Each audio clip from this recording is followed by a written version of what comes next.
There she is. Number 4 for you, right? He is fishing this little small spinnerbait, black with a chartreuse tail. The big ones are eating this one. I'm keep it tight, buddy. Keep it tight.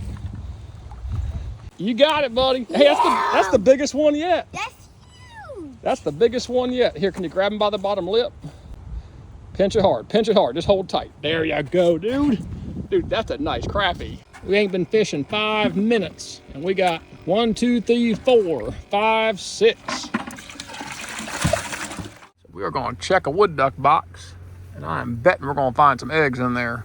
We also got another little project I'm working on. We are doing some fish relocating, and this is the farm pond. If you've been following the last 2 years, a real nice local farmer who has let us come out here to his pond and drain it down dry. We planted it in rice and millet, and we have made the decision, the farmer and I, to go ahead and leave it full because the ducks seem to like it full better than drained and planted because there's more water. Got a wood duck box out here that was a very successful nesting last year. I think we hatched out 10, and I'm gonna put the waders on today and check it because there's been a pair of wood ducks out here, and I'm pretty sure there's gonna be eggs in that box. As we drained this pond out dry, we knew exactly what was in it and what was not in it, and he wanted to establish a crappie fishery. You don't want crappie if you're trying to grow bass, but he wants to have a crappie pond. So I've got him 12 nice crappie in here that we harvested from another pond that's overpopulated. He already put a bunch of minnows in here, so there's already some food in here for him. So now we've got a dozen crappie to start with. We're gonna try to bring him a couple dozen more. They are ready to get out of here. Because we couldn't bring these fish straight here, we actually held them overnight in my little water garden at the house. See if you can just scoop 1 or 2 in there. There you go, that's a nice one. So that's about a medium-sized one, about 9 inches. So that's not a bad one. Go ahead and dump them in there. All right, there's one. That's probably the smallest one. That one's only about 7, maybe 8 inches, about 7, 8 inches. All right, put it in there. There you go. Hold on, let me hold it real quick. So this is a little bit nicer one, and that is a female, about 11 inches maybe. 12 total. So he's gonna have some nice starter fish in here, and I think we can get him a bunch more. There you go. 3 in there. Oh, that's a real nice one. That's probably the biggest one right there. That's probably the nicest one in there. It's hard to tell. This camera never does him justice, but that's a nice fish. You got 2 more in there? Oh, that's an even bigger one. Actually, that might be one of the bigger ones. No, it's about the same as the last one. Like I said, we've got 6 or 7 real nice in here, so Mr. Lowell is going to be very, very happy about this. All right, buddy, you can go ahead and put them in. Is that 4 more? Go ahead and put them in a little bit deeper water. That way you don't throw them on the bank again. There you go. There you go. They'll be just fine. This water temperature is the exact same because it came from an outdoor pond as well. It's not like coming out of a fish holding facility where the water's a lot colder. Go ahead and dump her in there. All right. Let's check just in case. Is that pretty cool, guys? Yeah. So Mr. Lowell, we can now tell him at a minimum, he's got 12 nice crappie in here. So he's gonna be really happy about that. Do you wanna go try and catch some more maybe this weekend? Yeah. Because we were really dialing them in. He was throwing a spinnerbait and just wearing them out. I was throwing a little blade, road runner, and something like that, little minnow runner.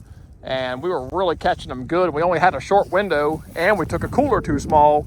So next time we go, we're gonna take a bigger cooler and haul them at least 2 dozen back out here. There are minnows in here naturally. There's gonna be bugs, frogs, and things for these crappie to already eat. And then he also added in some fathead minnows. And you can see right here, little water bugs darting all around. And there were some minnows in here a second ago. So the crappie are gonna have food. It's just not a full-on pond stocking. So the goal is to get him at least a good couple dozen predator fish, and then start backfilling with some more prey like fathead minnows or some little bluegill. So now this is where I get drug in the comments. If you follow the series, you know we had an issue getting water in this pond, and so we cut a diversion berm out and dropped a pipe into it. Let's just say all these rip-roaring storms, we didn't get good compaction. But I already know some buddies are gonna text me and say, you're not qualified to be laying pipe, Mr. Stormwater. But we did not get good compaction on the outside of this pipe. And we've had 3 rip-roaring storms that jumped this berm and washed out all the backfill, minus up there that I hand compacted really, really tight on the upstream end. We're gonna have to do some backfilling, but he's got a skid steer, so we're gonna come in here once it dries out, properly backfill this thing, get real nice compaction. I mean, we just nailed that elevation. That water stands about halfway up that pipe. I mean, that is just perfect. We did not want water standing all the way up this pipe. No laser level. We just eyeballed this thing from here to the dam, and so that felt about right. And we nailed it, but we did not nail our compaction. That warms my heart. My 7-year-old goes, "That's duckweed," and he was correct. Not only is there duckweed, there's watermeal. That's the really tiny little green grits you see right there. A little bit better in the sun, right there. And then we got, of course, the duckweed. And now I treated this pond 2 years in a row, and it was really low and killed everything I could, but I was not able to spray any seed bed that was all up in the dry ground. And well, he's got tons of it in here, so I will probably do him another treatment as a favor this year to help control it. But watermeal can be really tough to get control over without using the right chemical, which is very expensive. Probably ducks. It smells like ducks. There she is. All right. There she is. All right. She's sitting. She'll come back though. I thought she might be in here. There's a lot of poop all over this thing.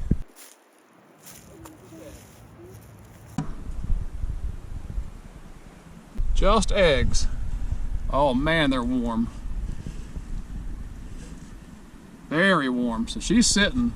These things are probably due any day now. Full of warm eggs.